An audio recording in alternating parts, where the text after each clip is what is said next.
समा, समा। हाँ माँ, मैं तैयार हूँ। चलो वेद, बस आ गई।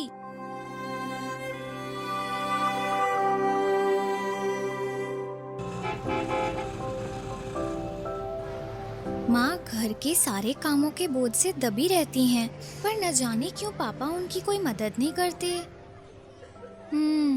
मैं जानती हूँ कि पापा ऑफिस जाते हैं, लेकिन माँ तो घर की सफाई भी करती हैं, सभी के लिए खाना पकाती हैं और फिर ऑफिस भी जाती हैं। मुझे इस बारे में ईशा मैम से बात करनी चाहिए।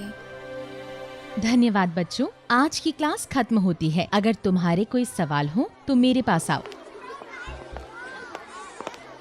मैम, मेरी माँ मेरी और मेरे भाई की मदद करती है स्कूल के लिए तैयार होने में, और वो हम सब के लिए खाना भी बनाती हैं और फिर ऑफिस भी जाती हैं। मुझे हर शाम अपनी माँ को ऐसे थके हुए देखना अच्छा नहीं लगता। क्यों वो सारे दिन अकेले काम करती हैं? क्यों नहीं मेरे पापा उनकी मदद करते हैं? क्या केवल महिलाएं ही घर का काम करती हैं? समा, मैं बहुत खुश हूँ कि तुमने इस पर ध्यान दिया और तुम मुझसे इस बात पर चर्चा कर रही हो। यह सही नहीं है कि केवल महिलाएं घर का काम कर सकती हैं। एक व्यक्ति के लिंग और जेंडर का उसकी भूमिका और जिम्मेदारियों से कुछ भी लेना देना नहीं होता। घर को चलाने में हर एक व्यक्ति को योगदान देना चाहिए और घर का काम साथ मिलकर करना चाहिए। ओके मैम, लेकिन सेक्स और जेंडर से आपका क्या मतलब है? समा, लिंग एक जैविक पहचान है जो कि उन शरीर के अंगों पर आधारित होता है जिसके साथ हम पैदा हुए हैं। ओके मैम, और जेंडर क्या होता है? जेंडर के तहत समाज हमारे जैविक लिंग के आधार पर हमसे ये उम्मीद करता है कि हम कैसे व्यवहार करें। उदाहरण के तौर पर ये सामान्य रूप से स्वीकृत है कि महिलाओं को घर का सारा काम करना चाहिए।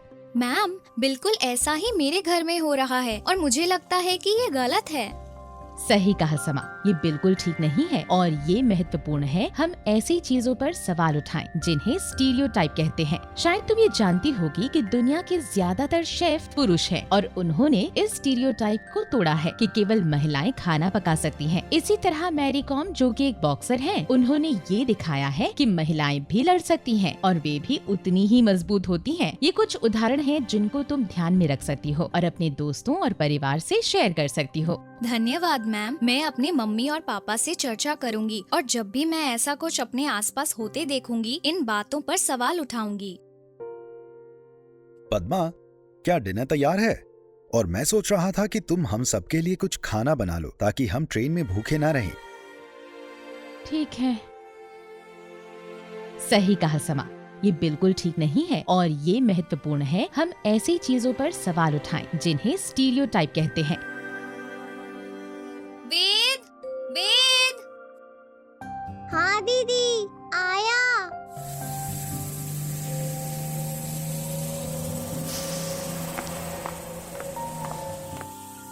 पापा, क्या मैं आपसे कुछ पूछ सकती हूँ? बिल्कुल समा, बोलो क्या बात है? आप माँ की घर के कामों में मदद क्यों नहीं करते? मैं दिन भर ऑफिस में काम करता हूँ और जब वापस आता हूँ तो थका होता हूँ। तब मैं टीवी देखना और आराम करना पसंद करता हूँ। लेकिन माँ भी तो ऑफिस जाती हैं, पर तब भी वो घर वापस आकर खाना बनाती हैं और घर साफ करती हैं और अन्य घरेलू काम करती हैं। समा, तुमसे ये सब बातें किसने कही? हर घर में माँ खाना बनाती है और घरेलू कार्य करती है। यह हमारे समाज में सामान्य है और इसमें कुछ भी गलत नहीं है। नहीं पापा, ये गलत है। मेरी टीचर ने भी ऐसी मान्यताओं के बारे में बताया था जो कुछ स्थितियों में एक लिंग को दूसरे से अधिक शक्तिशाली बनाते हैं। हम सबके लिए खाना बनाना माँ का कर्तव्य नहीं है। मैम ने कहा था कि हम सबको एक साथ मिलकर काम करना चाहिए और एक दूसरे की मदद करनी चाहिए। हाँ समा, मैं समझ गया हूँ कि जो तुम्हारी टीचर ने कहा वो सही है। मुझे मेरी गलती का एहसास हो गया है। मैं तुम्हारी माँ की खाना बनाने में मदद करूंगा और कल शिमला जाने के लिए बैग भी पैक करूंगा। धन्यवाद बेटा, ये बताने के लिए कि मैं क्या गलत कर रहा था।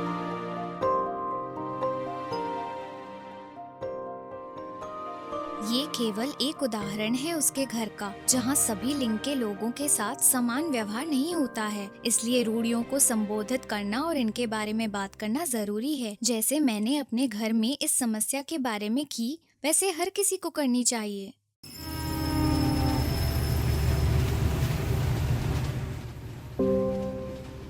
वेद, क्या हुआ? तुम इतने डरे हुए क्यों लग रहे हो?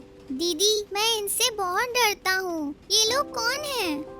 वेद, इसमें डरने की कोई बात नहीं है। ट्रांसजेंडर हमारे जैसे लोग हैं जो अपने जैविक लिंग के आधार पर सौंपे गए जेंडर की भूमिका से पहचाने नहीं जाते। मेरी क्लास टीचर मैम ने बताया था कि ये हर व्यक्ति पर निर्भर करता है कि वो अपना क्या जेंडर चुने और हमें उनके जेंडर के चुनाव पर नजर नहीं रखनी चाहिए, इसलिए डरने की जरूरत नहीं। लेकिन दीदी, वो सबके पास क्यों जा रहे हैं? समाज ट्रांसजेंडर को समान मौके नहीं देता है, जिसकी वजह से उनको अपनी दैनिक जरूरतों को पूरा करने में चुनौतियाँ आती है। इसीलिए वो लोगों से पैसे मांगते हैं। माँ पापा, क्या हम उनकी मदद कर सकते हैं? अभी तुरंत ये सब बंद करें। हर एक व्यक्ति जैसा बनना चाहे वैसा बनकर जीवन जीने के लिए स्वतंत्र है। आप सब लोगों को इनसे माफी मांगनी चाहिए और दोबारा बिल्कुल ऐसा नहीं करना चाहिए। हम अपनी गलती महसूस करते हैं और शर्मिंदा हैं।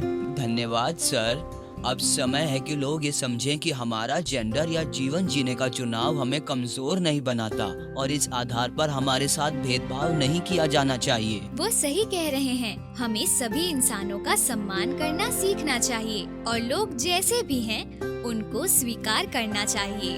हर एक परिवार एवं समाज में लिंग समानता अति आवश्यक है। बच्चे के अभिभावक उनके पहले रोल मॉडल होते हैं। यह महत्वपूर्ण है कि माँ बाप घर के कार्यों को साथ मिलकर करें और अपने बच्चों से उनके उम्र के अनुकूल लिंग आधारित मुद्दों के बारे में बात करें, ताकि वो और ज्यादा जानकार, लिंग उत्तरदायी और सम्मानजनक बने। लिंग, जेंडर, जाति, धर्म, सामाजिक, आर्थिक या शैक्षणिक स्तर से परे सभी के बीच में आपसी सम्मान होना चाहिए।